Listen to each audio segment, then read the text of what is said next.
Here I am in our house in Feriolo. It's the second day of our trip at night, and I have so much to say. So much has happened. So first of all, our flight to New York arrived late, and so we missed our flight to Italy.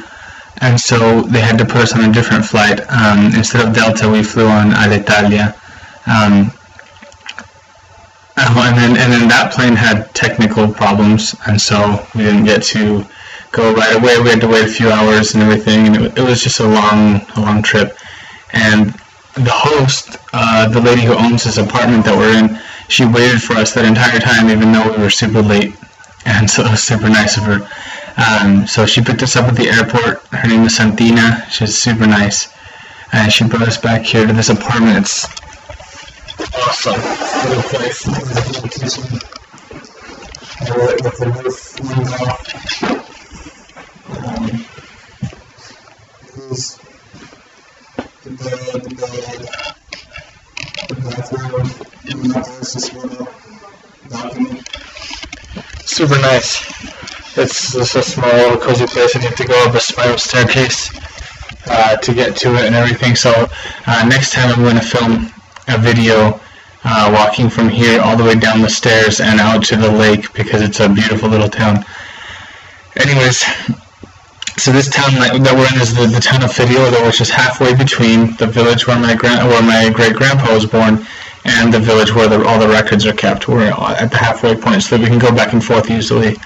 And this is a beautiful little town. So our first night we walked down to the beach, we walked around admiring everything that I love about Italy, the very narrow streets, the cobblestone, all the balconies, all covered with flowers. Just watching the Italians, how much I love Italians, how they talk to each other passionately with their hands and everything. We got some gelato. We had gnocchi, lasagna. Just an awesome dinner, and we had so much fun just like looking out over the lake. And then we went to bed. This morning we woke up and we went to Verbania, which is the village where all the records are kept. We went to the state archives, but they were closed today because it's Saturday, so we're going to go back on Monday to the state archives. But we walked around Verbania anyways because it's a touristy town. It's absolutely beautiful. We went into like old bookshops. There was a street market, so we went through and bought some clothes in the street market for way cheap, and it was beautiful. Verbania is also on the same lake, so we sat in a park right next to the lake and just watched boats go by, watched kids playing, people walking their dogs up and down the beachfront, and just enjoyed the sunshine. Today was a perfect day, perfect weather.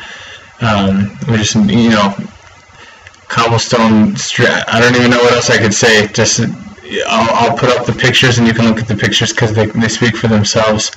Can't really describe it.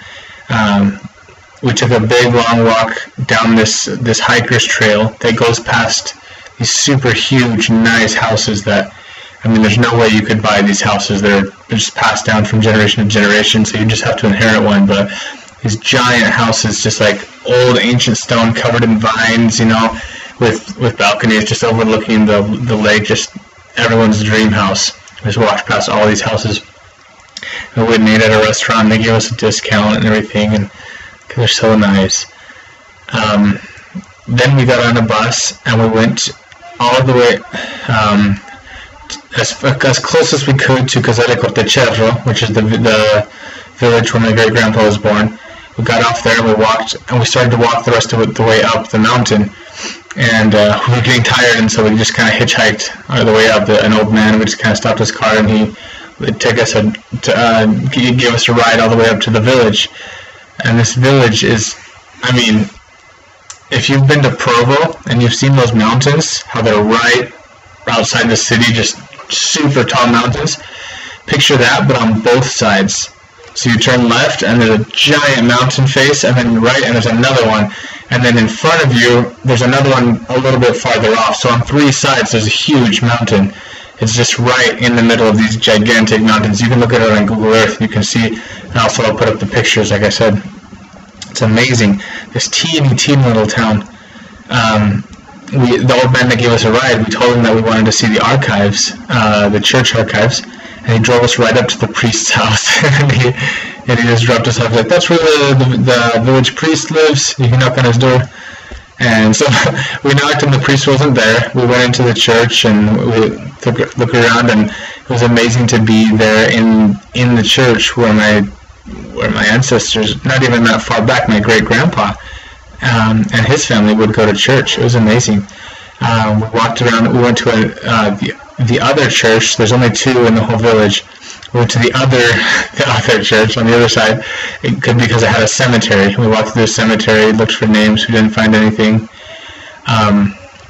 While we were there, I filled this vial with dirt from that village, that I can always have a little piece of the village where my family comes from. So that was really cool. We returned to the priest's house then. We knocked on his door, and he was there. And we explained to him that we came from really far away just to see these records, and that my great-grandpa had always talked to my mom about what this village was like, and how he always wanted to come back here and see the village where he came from, and his whole family and everything. The priest told us to come in. He said, I'm in a little bit of a hurry because Mass starts in half an hour, and I have to go do the Mass and everything, but we can take a look. He takes us into his living room, and there on the wall, he has an entire wall of his living room. It's just glass cabinets full of ancient books, just books falling apart. Like the pages are so brittle.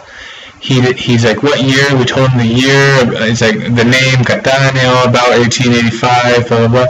He pulls out the right volume, sets it down, we start leafing through it, and the first person we find is Palmira Catania, which, if you remember from my last video, she's the one who her granddaughter in Buenos Aires wrote a blog about her, and she's the reason that we found out that their family lives in Casa de Cortichero. So it's thanks to her that we even knew where to look. So it was an amazing find. We found her, and obviously her parents are there. Palmira is the sister of my great-grandpa. And so we kept looking, and we found one of their siblings, and then my great-grandpa. We found his baptism record. We took pictures of it and everything. And it was amazing, because and there it talks about his parents, Giuseppe Catania and Angela Contini. Talks about where they were born, the villages that they were born. Now we know exactly where they were born and their parents' names, because it had, when a child was baptized, it has their parents and their grandparents. So we found so much there, and that wasn't just a quick glance that we had, because then the priest was like, well, I have to go to Mass, and we're like, okay, well, can we come back on Tuesday? And he said, yes, absolutely. So we'll be back on Tuesday. We were so excited.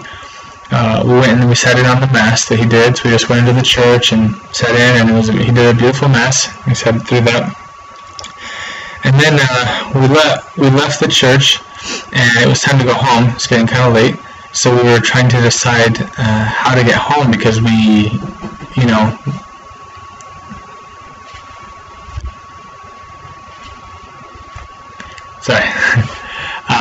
we're trying to decide how to get home, because it's a long way home. We'd have to walk 2 kilometers down this windy path back down the mountain just to get to the bus stop that would take us back to Fiorito, where we're staying.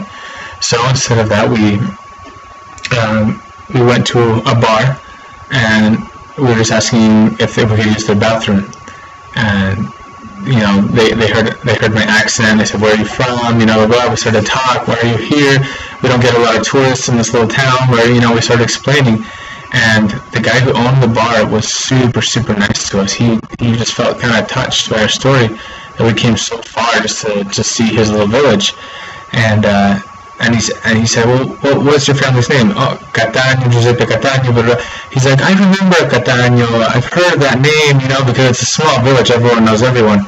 And he's like, I know who might know. And he took us out of the church where another Mass had just ended, and the people were coming out, and he pulled aside some old ladies that he knew. And these ladies are like 85 years old. These 2 old ladies just coming out of Mass, and he pulled them over. He said, do you know anyone by the name of Catania?